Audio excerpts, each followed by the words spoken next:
We're going to explore two different ways of taking an inner self-portrait. The first involves this pie chart portrait where this circle represents your mind, and you simply divide it up into different slices to show where you're kind of preoccupied or show what the majority mood is. Feel free to write your own words or even cut them out of a newspaper. I think that can be a fun way to go. Maybe you get really personal and it's about your emotions that are swirling around. Maybe it's just what's on your mind, like your to-do list. You know, laundry, watering the plants. Did I forget to water the plants?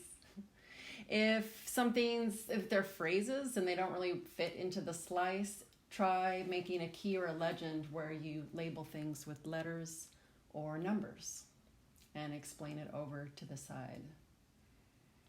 I'll demonstrate a few of these in a moment. Marker, watercolor, and also this one, which is mixed media. I would encourage you to start with what you're comfortable using and then try a couple versions where you do something that you don't normally do. Also, side note, you're not required to be very coherent.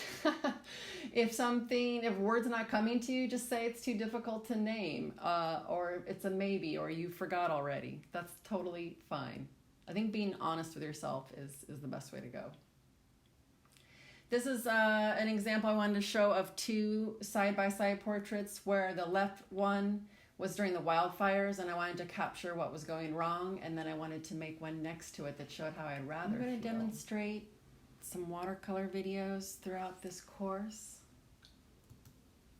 You know, watercolor's so unpredictable that I don't even know what I'm doing after many years. So if you try watercolor, just plan on that. Plan that you're not going to know what's going to happen half the time, and that's okay.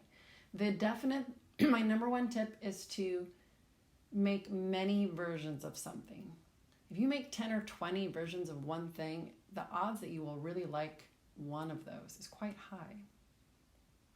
I sped this up here just to show you two different ways to go about getting the ink on the paper. One is putting the water down first, and I gave it a slight tint so that you could see the shape here.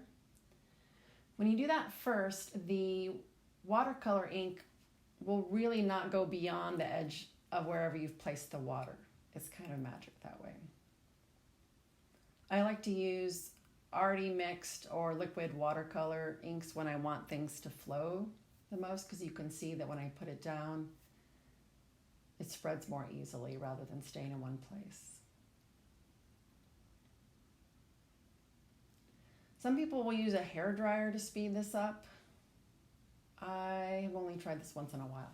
Of course, I live in a wet climate, so depending how humid the air is in the place where you're working actually has an impact. Definitely the key is to not overdo the brush strokes. You want to let the watercolor spread on its own. It's going to make the most interesting patterns that way. Now, I'm not a patient person, so I hate the part where I have to sit there and wait for it to dry.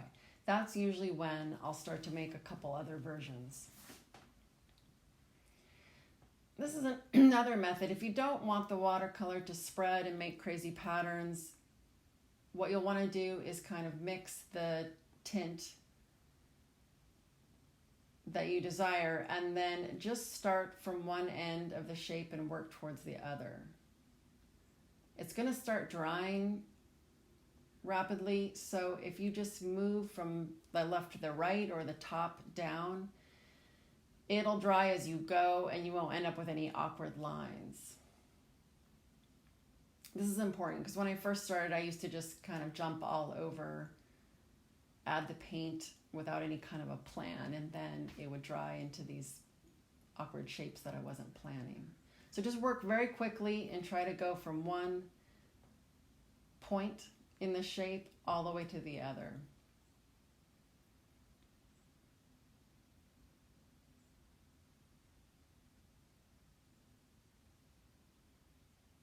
Sometimes you can darken one area while it's still drying.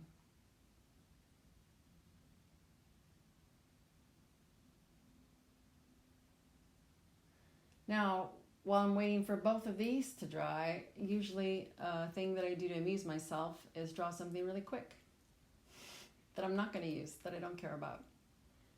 And I don't even know what it is when I start. Obviously, I sped this up just to remember to show you to amuse yourself. Then with the pie chart portrait, you add the shapes. Then I have to wait for those to dry. When they're dry, I can take opaque white, do lettering on top of the dark areas. Paint pens work too. Here's a demonstration with graphite powder. This is a great way to work with negative shapes. You get the graphite tone on there and erase the shape that you're going to work with. Here's a time lapse showing some layered marker and pencil. There's the final with a legend explaining what all the letters mean. And one more demo that will kind of encourage you to try different media, mixing them together. I actually don't do this as much as I would like to. I tend to stick with what I'm comfortable doing. But I got these wax blocks recently that have been really fun to play with, and they're basically just a really fancy crayon.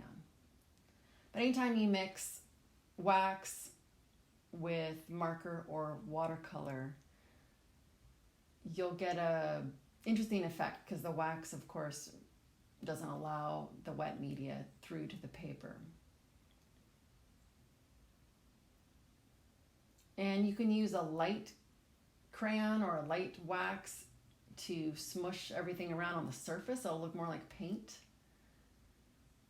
Try putting marker down, then wax, then another marker, then more wax.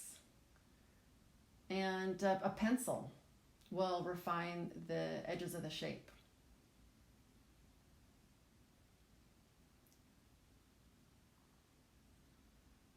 Then have fun with the lettering.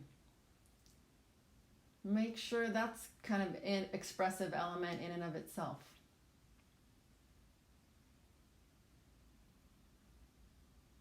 Grab a thesaurus so you can get more words in your head.